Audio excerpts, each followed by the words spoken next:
अगर आप YouTube पर काम कर रहे हैं और आपको लगता है कि व्यूज़ आ रहे हैं लेकिन अर्निंग नहीं हो रही, तो then you are missing one important concept, CPM और RPM। 2026 में YouTube पर कामयाबी सिर्फ व्यूज़ पर नहीं बल्कि स्मार्ट मोनेटाइजेशन अंडरस्टैंडिंग से आती है। एक क्रिएटर 1000 व्यूज़ पर $1 कमा रहा होता है और दूसरा सेम क्रिएटर 1000 व्यूज़ पर $20 कमा रहा होता है, तो डिफरेंस क्या है? आज की इस वीडियो में हम क्लियर करेंगे कि CPM वर्सेस RPM क्या है, कौन सी इम्पॉर्टेंट्स हैं और कौन सी नीच हाईएस्ट पे करती है।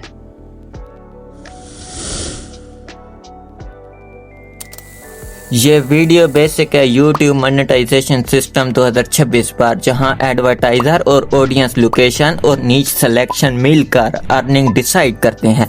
हम 3 कोर पॉइंट को कवर करेंगे। फर्स्ट हमारा होगा CPM versus RPM, basic understanding. Second होगा factor that affect earning. Third point हमारा है हाईएस्ट पे नीच इन 2026। हर पॉइंट को हम समझेंगे कि व्हाट इट इज़ क्या है, वाई इट्स मैटर के क्या इंपॉर्टेंट्स हैं एंड वर इट्स यूज के कहाँ अप्लाई होती हैं। तो let's break it's down.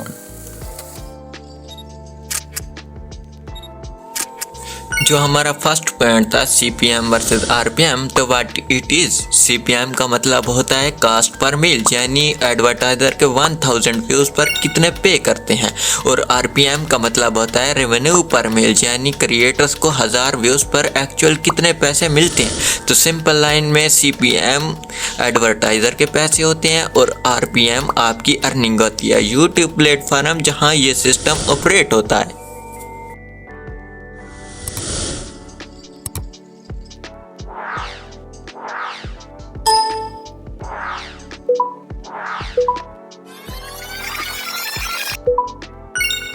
So where it's used, CPM और RPM हर मोनेटाइजेशन YouTube चैनल पर अप्लाई होते हैं, लेकिन डिफरेंट सबसे ज़्यादा नज़र आती हैं हाई CPM नीच में। फाइनेंस और बिजनेस चैनल में CPM हाई होता है, जबकि इंटरटेनमेंट में लो होता है। अगर आप चाहते हैं कि आपकी अर्निंग डबल हो तो नेक्स्ट पॉइंट को क्लियरफुली समझें, क्योंकि यहाँ गेम चेंज होने वाली है।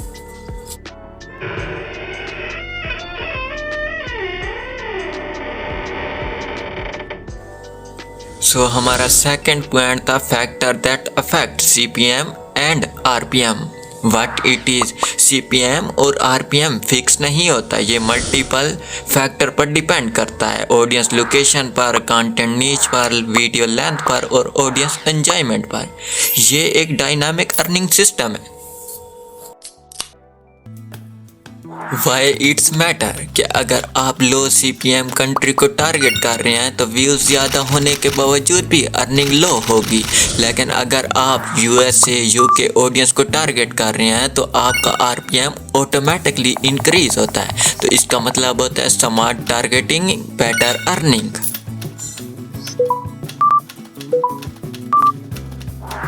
वार इट्स यूज, ये स्ट्रेटजी कॉमनली यूज होती हैं ऑनलाइन अर्निंग चैनल में, AI टूल्स, कंटेंट में, बिजनेस एजुकेशन वीडियोस में।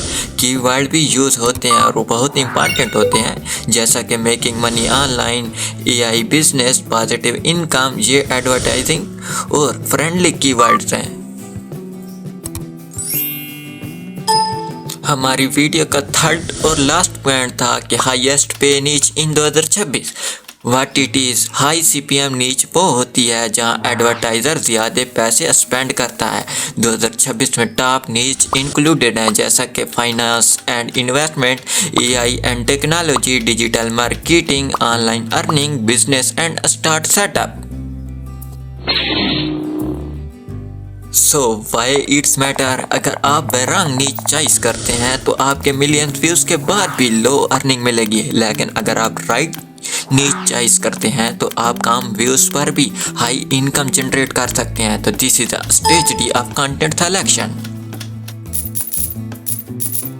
Where it's used, successful faceless channel और ऑटोमेशन क्रिएटर्स इन नीच में काम कर रहे हैं। फॉर एग्जांपल AI से पैसे कैसे कमाएं, top income ideas, online business strategy. ये वीडियो एडवर्टाइजर को अट्रैक्ट करती हैं। 2026 में YouTube सिंपल कंटेंट को रिवार्ड नहीं करता, YouTube ऑप्टिमाइज कंटेंट को रिवार्ड करता है। अगर आप हाई CPM नीच चॉइस करें, राइट ऑडियंस को टारगेट करें और लॉन्ग फॉर्म कंटेंट बनाएं तो आपका RPM भी ग्रो करेगा। YouTube पर कामयाबी सिर्फ व्यूज़ की गेम नहीं रही, ये एक स्मार्ट मोनेटाइजेशन की गेम बन चुकी है। अगर आप CPM और RPM का डिफरेंस समझ गए हैं तो आप सिर्फ कंटेंट क्रिएटर नहीं रहे, आप एक डिजिटल अर्नर बन सकते हैं। अब चॉइस आपके पास है कि रैंडमली वीडियो बनानी है या स्ट्रांग अर्निंग सिस्टम बिल्ड करना है। अगर आप सीरियस हैं ग्रो करने के लिए तो इस चैनल को सब्सक्राइब करें। मिलते हैं नेक्स्ट वीडियो में।